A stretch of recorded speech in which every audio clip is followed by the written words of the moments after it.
இப்போ பார்த்தீங்கன்னா நாங்கள் இதுக்கு முன்னாடி மதுரை அப்புறம் கடலூரில் மக்கள்கிட்ட சந்திக்கும் நிகழ்ச்சி நடந்தது.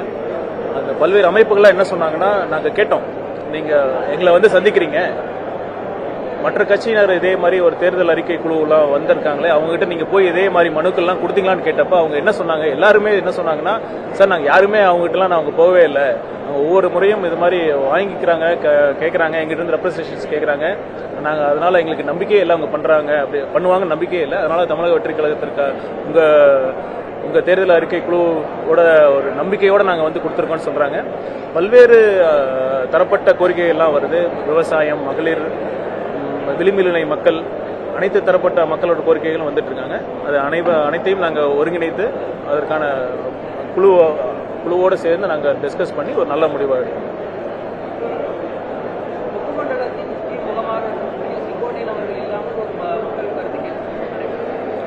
இல்லை, இங்கே பாருங்க, ஒவ்வொரு இதுக்கும் தலைவர் அவர்கள் தனித்தனியாக குழுவை அமைத்திருக்கிறார். இது பிரத்யேகமாக தேர்தல் அறிக்கை தயாரிப்பதற்காக குழு. அண்ணன் செங்கோட்டையன் அவர்கள் தேர்தல் பிரச்சார குழுவில் முக்கிய உறுப்பினராக இருக்கிறார். நீங்க இந்த மாதிரி தேவையில்லாம ஒரு இஷ்யூ கிரியேட் பண்ண நீங்க முயற்சி பண்ணுவீங்கன்னு தெரியும். அதற்கெல்லாம் தமிழக வெற்றிக்கலை இல்ல, அதாவது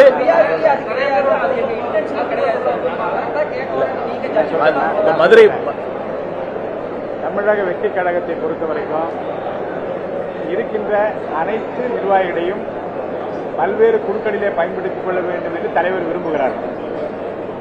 ஆக அண்ணன் செங்கோட்டையன் உட்பட இங்கு வருகிற தேர்தல் அறிக்கை குழு உறுப்பினர் உட்பட செயல் வீரர் கூட்டங்கள் நடத்தி தொகுதி வாரியாக மாவட்ட வாரியாக செல்லக்கூடிய உறுப்பினர் உட்பட அனைவருக்கும் சம அந்தஸ்தில் பொறுப்புகள் வழங்கப்படுவதே தவிர இவரை இந்த குழுவிலே வைக்க வேண்டும், அந்த குழுவில் வைக்க வேண்டும், வைக்கக்கூடாது என்கின்ற முறையை தலைவர் பின்பற்றவில்லை. எல்லோருடைய திறமையும் பயன்படுத்திக் கொள்ளக்கூடிய, அவருடைய திறமைகளை புரிந்து கொள்ளக்கூடிய ஒரு தலைவராக இருக்கின்ற காரணத்தினாலே எல்லோருக்கும் உரிய இடம் தரப்பட்டிருக்கிறது.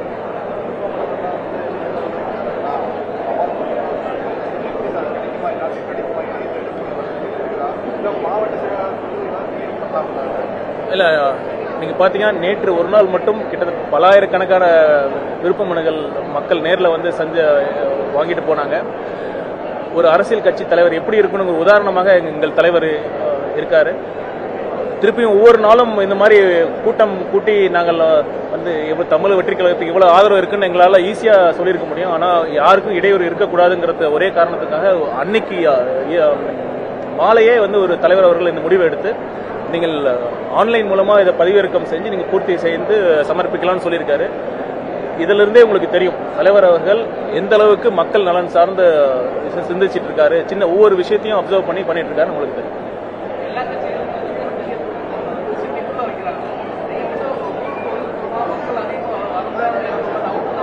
எங்கு வைத்தாலும் ஒன்றை நீங்கள் பார்ப்பீர்கள், எங்கு வைத்தாலும் எவ்வளவு தொலைவில் வைத்தாலும் மக்கள் தமிழக வெற்றி கழகம் நடத்துகிற தேர்தல் அறிக்கை தயாரிப்பு நடத்துகிற கூட்டங்களுக்கு எந்த இடத்துல வைத்தாலும் வருகிறார் என்பதை நீங்களே பார்த்துக் கொண்டிருக்கின்றீர்கள். இது காலை ஆரம்பித்து மாலை வரைக்கும் நடத்தப் போகிறோம். எந்தெந்த இடங்களிலிருந்து வர வேண்டும் என்கின்ற இடத்தை தெரிந்து கொண்டு தேடி வந்து பார்க்கும் நிலைமை நம்முடைய தமிழக வெற்றி கழகம் உருவாக்கி இருக்கிறது.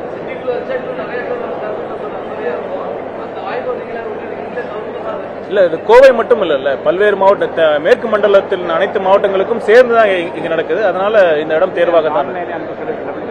அது மட்டுமல்ல, நாங்க ஆன்லைன் மூலமாவும் இமெயில் மூலமாவும் நாங்க ஒரு ஆப்ஷன்ஸ் இருக்கு.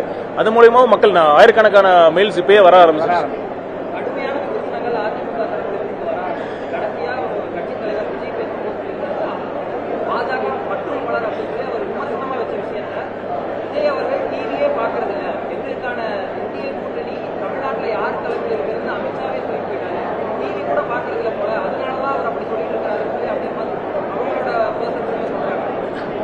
தலைவர் அவர்கள் அந்த கூட்டத்தில் பேசினது முழுக்க முழுக்க உண்மையான யதார்த்த நிலையை பேசியிருக்காரு.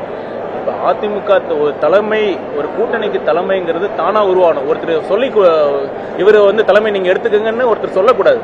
இப்ப இந்த கூட்டணி யார் ஃபார்ம் பண்ணா, எந்த கட்சி ஃபார்ம் பண்ணாங்க, இந்த என்டிஏ கூட்டணியை உருவாக்குனது ஒருங்கிணைத்தது எல்லாமே டெல்லி தலைமை தான் எல்லாத்துக்குமே தெரியும். அப்படி இருக்கிறப்ப அவங்க வந்து ஒரு குறிப்பிட்ட கட்சியினர் வந்து நீங்க தலைமை தாங்குங்க அப்படின்னு சொல்லியிருக்காங்களே ஒழிய உண்மையான தலைமை அங்கதான் இருக்கு. அதான் குறிப்பிட்டு சொல்லியிருக்காரு.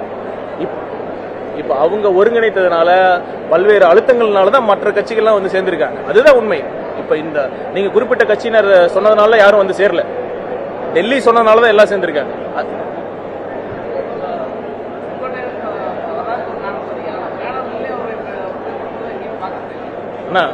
அதெல்லாம் எந்த பிரச்சனையும் இல்லை.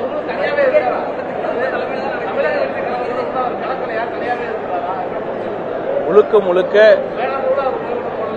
ஒவ்வொரு கமிட்டிலையும் ஒவ்வொருத்தர் இருப்பாருங்க, அவ்வளவுதான். ஏற்கனவே இதை பதில் சொல்லிட்டேன்.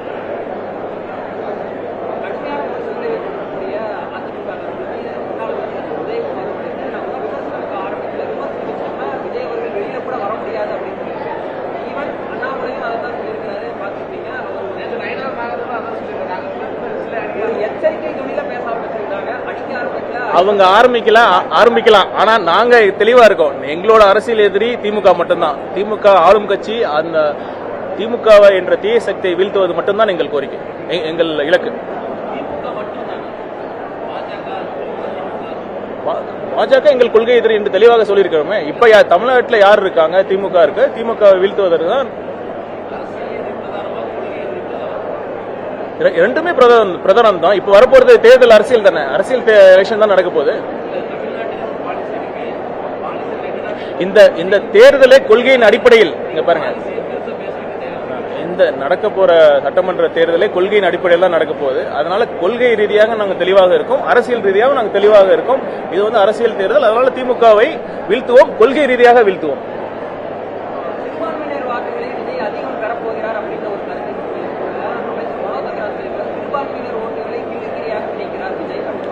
யாரு கிள்ளிக்கிரியா நினைச்சிட்டு இருக்காங்கன்னு மக்களுக்கு தெரியும்.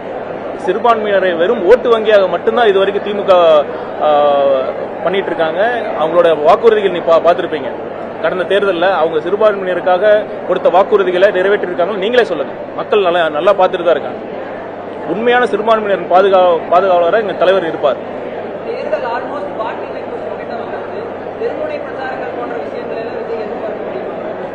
நீங்க நல்ல கேள்வி கேட்டீங்க. இப்ப பாத்தீங்கன்னா ஒரு பக்கம் இந்த மாதிரி ஒரு ஊடகத்திலிருந்து கேட்கறீங்க, தலைவர் அவர்கள் ஏன் வெளியில வரல அப்படின்னு. இப்ப பாத்தீங்கன்னா வேலூர்ல 8ஆம் தேதி, இந்த பிப்ரவரி 8ஆம் தேதி நாங்கள் மக்கள் சந்திப்பு நிகழ்ச்சி நடத்துறோம். நாங்க மனு கொடுத்தோம். காவல்துறையிடம் மனு கொடுத்து சில தினங்களிலே வேலூரில் முதல்வர் அவர்களோட நிகழ்ச்சி நடக்குதுன்னு சொல்லி அதை காரணமாக காட்டி எங்கள் தலைவரின் நிகழ்ச்சிக்கு அனுமதி மறுக்கப்பட்டது. இதுதான் உண்மை. அது மட்டுமல்ல, இப்ப எஸ்ஓபி கொண்டு வந்திருக்காங்க. அந்த எஸ்ஓபியில பாத்தீங்கன்னா முழுக்க ஒரு பாரபட்சமான ஒரு எஸ்ஓபியா இருக்கு. இப்ப அங்கீகரிக்கப்பட்ட அரசியல் கட்சிக்கு முன்னுரிமை கொடுக்கப்படும் சொல்றாங்க. இப்ப தமிழ்நாட்டில் யார் முதன்மை அரசியல் சக்தியாக இருக்கு? இப்ப நாங்க வந்து இப்பதான் கட்சி ஆரம்பிச்சிருக்கோம். அதனால எங்களுக்கு எந்த கேட்க அனுமதிக்கு வந்து 30 நாட்களுக்கு கேட்கிறாங்க எஸ்ஓபி. 50,000 மேல ஒரு கூட்டம் வரும் என்றால் 30 நாட்களுக்கு முன்னாடி நீங்க அனுமதி கடிதம் கொடுக்கணும்னு சொல்றாங்க. இது நடைமுறையில எப்படி சாத்தியமா இருக்கும்? இது வந்து ஒரு சம வாய்ப்பு இருக்கா எல்லாத்துக்கும்? அது மட்டுமல்ல, ஒரு எஸ்ஓபியில வேற பல்வேறு என்ன ரூல்ஸ் என்ன சொல்றாங்க, அங்க பாதுகாப்பு, அந்த வென்யூ, அந்த திடல் மட்டும் இல்லாம சுற்றியுள்ள எல்லா பகுதிகளுக்குமான பாதுகாப்பு எல்லாத்தும் யார் நிகழ்ச்சி ஏற்பாடு பண்றாங்களோ அவங்க பொறுப்பு அப்படின்னு சொல்றாங்க.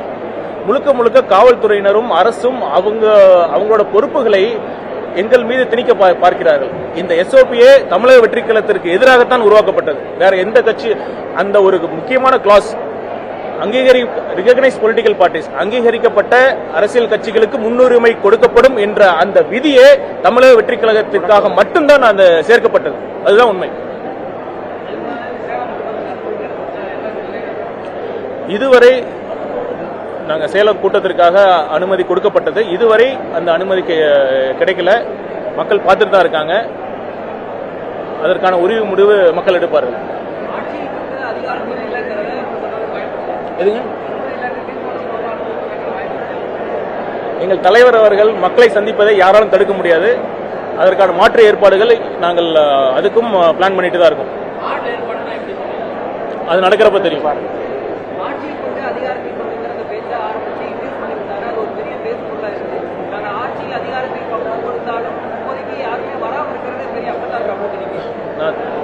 ஏற்கனவே சொல்லியிருக்கேன், நான் திரும்பவும் சொல்றேன். ஆட்சியிலும் பங்கு, அதிகாரத்திலும் பங்கு என்பது எங்கள் கொள்கை முடிவு.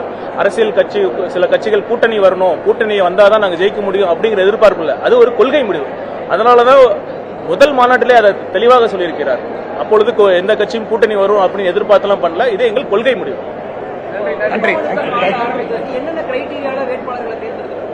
நியாயமான நல்ல வேட்பாளர்கள் தேர்ந்தெடுக்கப்படுவார்கள்.